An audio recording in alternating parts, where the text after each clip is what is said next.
E este é o último bloco do Jornal do Meio-Dia, que entrevista a juíza Selma Rosane de Arruda. Pela Selma Rosane de Arruda, nos questionamentos aí do final do bloco anterior, faltou apenas uma pergunta.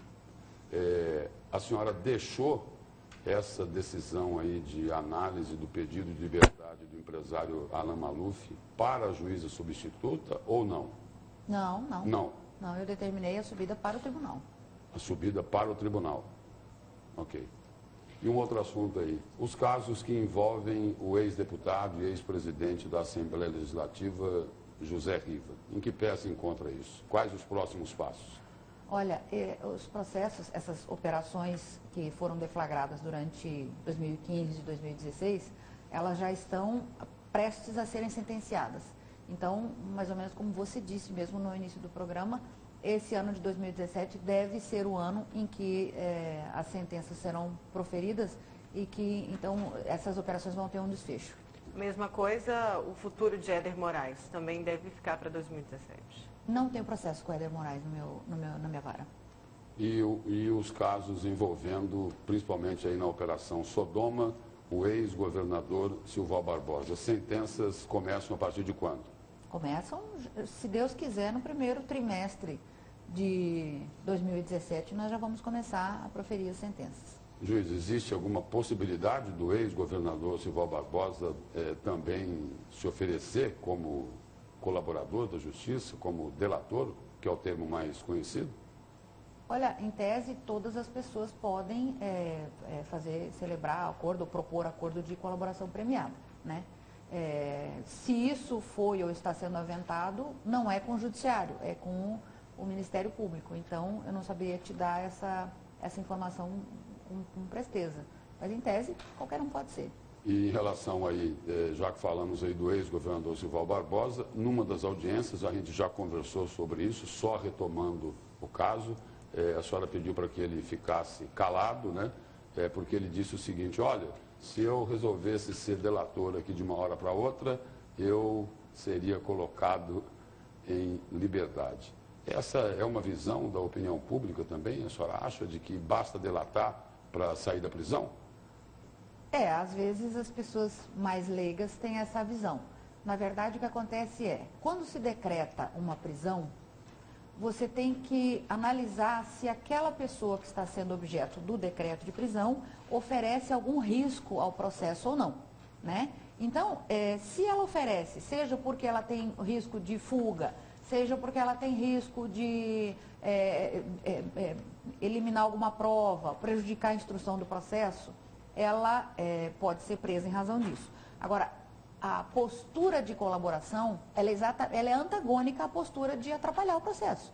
Então, é óbvio que muitas vezes, quando a pessoa faz uma colaboração, ela acaba tendo também a prisão revogada por causa disso. Não por causa da colaboração, mas porque a conduta dela, a forma de agir dela, já não é mais aquela forma que trazia perigo ou que representava alguma ameaça à instrução do processo. E voltando lá no início do programa de hoje, a gente falou sobre a delação seletiva, quando o delator tem interesse em denunciar A ou B e proteger C e D. E aí, o que é que se faz? A Justiça tem como aferir isso? Sim, revoga o acordo. Com segurança? Quando isso é constatado, revoga o acordo de colaboração. O colaborador, o ex-colaborador, perde os direitos, aquilo que foi acordado, né? E perde também dinheiro, se devolveu algum dinheiro, perde. Juiz, o Brasil gasta 16,4 milhões de reais ao ano com a aposentadoria compulsória de juízes condenados pelo CNJ. Mas a sociedade não enxerga isso como uma punição, mas sim um prêmio. Como que a senhora enxerga isso? A senhora acha que realmente deveria ter uma punição para esses magistrados condenados?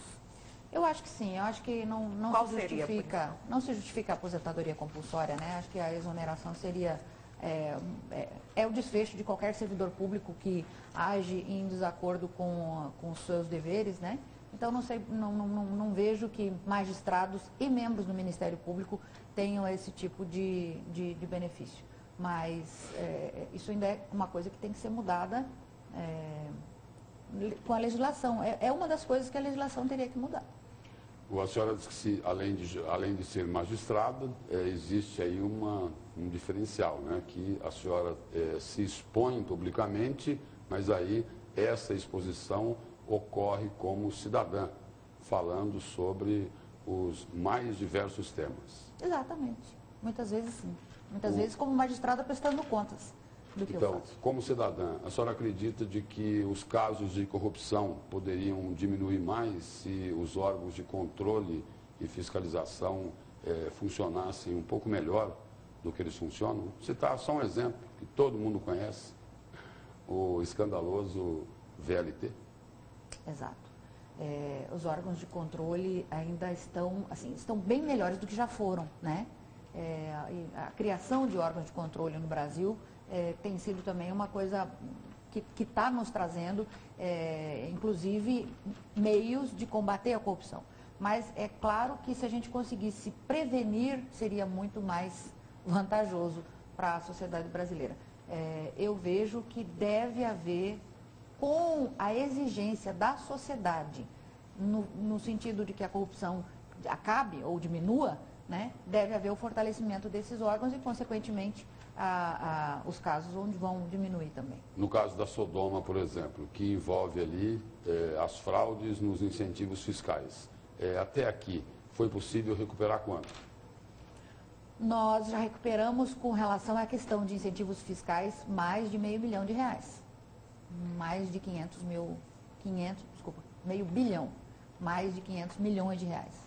Quer dizer, e agora teve uma CPI lá na Assembleia Legislativa que identificou de que o rombo, né, o desvio, passou de 1 bilhão e 700 milhões de reais. E aí a gente volta no que conversamos aqui no início, que a sociedade gostaria de ver todo esse dinheiro que foi roubado devolvido aos cofres públicos. É muito difícil que a gente consiga um ressarcimento integral, né? A gente tenta chegar o mais próximo possível, mas a Sodoma também não é uma operação que está concluída, ela está começando. Mas ainda tem muitas fases pela frente. Os magistrados batem outra barreira dentro dessas operações, que são as condições de trabalho, né, juiz? Isso.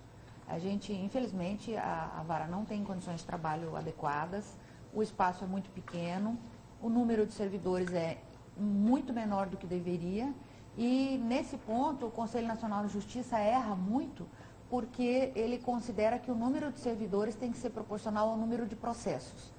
A 7ª Vara Criminal não tem muitos processos, ela não tem um número de processos que seja muito diferente das outras varas, mas os processos são muito complexos. E o CNJ não percebe isso, então acaba não permitindo que se aumente o número de servidores da vara e a gente sofre com isso. Ou seja, é uma vara que tem a mesma composição do que varas que lidam com crimes comuns de roubo, de furto, enfim. Né? Por isso que o trabalho integrado dos poderes é uma forma de melhorar essas investigações? Exato, é por isso que a gente precisa dessa colaboração, porque senão não conseguiríamos muita coisa. Eu acho que a gente assim está conseguindo muita coisa comparativamente ao que a nossas condições de trabalho. E essa falta de estrutura aí que a senhora reclama deve ser atribuída ao quê? A falta do recurso mesmo? Ou não? É isso que eu lhe disse. O Conselho Nacional de Justiça e às vezes o próprio Tribunal de Justiça, ele vê que a estrutura tem que ser dada de acordo com o número de processos e não de acordo com a complexidade dos processos. Então, até o espaço para se guardar os processos é igual a de qualquer outra vara. Só que os meus processos começam com 60 volumes, de 200 folhas cada um, né? Eles começam assim, então eles já começam enormes. Os processos das outras varas é um processinho pequenininho, que começa e termina antes de completar 2 volumes, né? É um processo que está tratando de um assalto à mercearia, de um roubo, enfim, né? De crimes mais comuns. Dados da Transparência Internacional apontam que por ano é desviado cerca de 200 milhões de reais aqui no Brasil com corrupção. Será que um dia o país vai poder se livrar desse câncer que afeta toda a população? A senhora acha possível, através dessas operações Lava Jato, aqui em Mato Grosso, a Rêmora, a Sodoma, é possível ou não? Ou já está na cultura do nosso país?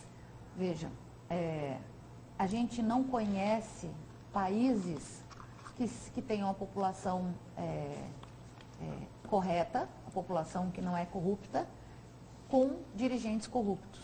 E a gente também não conhece países em que, quando a população é leniente com a corrupção, os políticos sejam honestos. Traduzindo, os políticos são um reflexo do que a nossa população é, né? Então, a gente reclama da corrupção, mas se for alguma coisa para nos beneficiar, de repente, a gente deixa passar. O brasileiro é muito leniente com a corrupção, acha que isso faz parte do jogo, né? Então, a gente precisa mudar muito mais a nossa cultura para poder ter um país melhor do que confiar, do que achar que Lava Jato, que Sodoma vai mudar o rumo do Brasil. Eu acho que quando você pensa em judicializar qualquer coisa, é porque as coisas não estão andando bem. Se você tem que judicializar a saúde, é porque a saúde não está legal. Se você tem que judicializar a política, é porque a política não está legal. Então, o que está acontecendo agora com a Lava Jato, com a Sodoma no Mato Grosso, é que a política foi judicializada, né? E isso é muito sério. A gente tem que acordar para isso. A gente tem que prestar atenção que cada instituição, cada setor da sociedade tem que funcionar com as próprias pernas. Mas para que a gente consiga ter uma sociedade mais livre da corrupção, porque completamente sem não existe. A corrupção faz parte do ser humano, ela é inerente ao ser humano, né? Mas para a gente ter uma coisa mais livre, mais limpa, a gente precisa mesmo mudar cada um de nós, a sociedade, cada um de nós ter essa consciência e mudar a nossa forma de ser e de pensar. É um fato de que a sociedade ela é muito mal representada politicamente. A senhora fala em mudar a cultura do cidadão, mas não basta apenas isso. É que o sistema político foi montado para servir aos políticos. Enquanto eles não decidirem mudar isso, dificilmente essa representação vai melhorar. Dificilmente essa representação terá mais qualidade. Para usar a mesma expressão que a senhora usou aqui no início do programa. Eles dançam conforme a música que eles compuseram. Exatamente. Nós temos todo um jogo de poder que perpassa essa situação toda, né? Sem contar que é nítida a existência de organizações criminosas nos poderes constituídos do Estado. O que a gente pode esperar de 2017 no combate à corrupção? Aqui podem aguardar o desfecho dessas operações e aguardar com certeza que nós vamos estar atentos, as decisões vão ser tomadas dentro da maior brevidade possível, nós vamos continuar prestando contas do que a gente faz e torcendo, acima de tudo, para que essas coisas diminuam, né? Que a gente consiga não só desfazer aquilo que foi feito, não só tentar correr atrás da bola, né? Mas que a gente consiga ter menos casos desses, ou seja, que as coisas aconteçam menos. Vocês estimam um valor que deve ser devolvido, já que o próximo ano vai ser o ano das sentenças na Operação Sodoma? Olha, eu acredito que deve passar de 1 bilhão. Eu acredito que sim. 1 bilhão. Eu acredito. Voltando a essa questão aí da falta da qualidade, né, da nossa representação política. O que se percebe é o seguinte, né, que o poder econômico é que sustenta esse sistema. Isso foi verificado lá agora no escândalo da SEDUC, foi verificado na Operação Sodoma, é o que foi verificado também na Operação Lava Jato. Tem como quebrar isso, juiz? Olha, eu estava pensando sobre isso, até comentando sobre isso um pouco antes da entrevista, a que ponto chega a corrupção. Se você imagina que, falando da Rêmora, né, que os rumores são de que fulano deu 10 milhões, Beltrano deu não sei quantos milhões para uma campanha para um caixa 2, você fica pensando, por que as campanhas são tão caras? Quem que está ganhando com isso? Onde é que vai esse dinheiro todo? Porque se você for pensar numa campanha estadual, né, como é o caso para governador, você tem, claro, você tem despesas, tem que voar para determinada cidade, você precisa do hotel, você precisa, enfim, ter estrutura para fazer uma reunião com partidos e tudo mais. Mas daí a você dizer que gasta milhões e milhões, ou seja, eu acho que tem desvio eu acho, tenho quase certeza, que tem desvio de Caixa 2. Ou seja, tem gente roubando do Caixa 2. Né? Para você ver que a coisa não tem fundo mesmo, ela não tem limite. Então já tem o Caixa 3. Eu acho, por aí, entendeu? Por aí. O Brasil, infelizmente, tem um sistema completamente equivocado, né? A senhora disse que não entende, né, como pode se gastar tanto numa campanha eleitoral. Agora, tem aí a questão dos partidos, né? Os partidos, eles têm o espaço no horário gratuito, né? Eles têm 20, 30 candidatos e, de repente, eles chegam lá e falam, olha, para mim compor nessa coligação, eu preciso de tanto. Isso ajuda a explicar? Porque a senhora disse que não está entendendo? Com certeza que ajuda a explicar, com certeza que ajuda a explicar. Mas não explica tudo, não vai entrar na minha cabeça nunca. E principalmente no século XXI, que a gente tem meios de comunicação muito mais baratos, né? Você consegue fazer uma campanha praticamente com o uso de rede social. Mas o problema aí não é a técnica de comunicação, a senhora concorda? Com certeza, com certeza. São outros fatores que influem São nisso. esses fatores, né, que são determinantes, ou seja, é o desvio do desvio. A Justiça Eleitoral vem coibindo, né, essa prática. Cada ano, cada eleição vem diminuindo essa gastança. A senhora acredita que devem ser criadas mais leis para coibir justamente isso, esse derramamento de dinheiro? A criminalização do Caixa 2 é um grande passo nesse sentido, né? Porque até agora a gente sabia que existia, mas não era crime. Então, quem sabe agora a gente conseguindo colocar as mãos em algumas peças-chave aí de coligações e de outro tipo de negociata, a gente consiga diminuir. Doutora Selma, a senhora falou no início do programa de que, se for para a política, quer trabalhar aí na legislação criminal. E como a senhora está fazendo essas observações sobre quanto se gasta nas campanhas de 2 em 2 anos, o que é que pode ser sugerido em relação à legislação eleitoral? Financiamento público?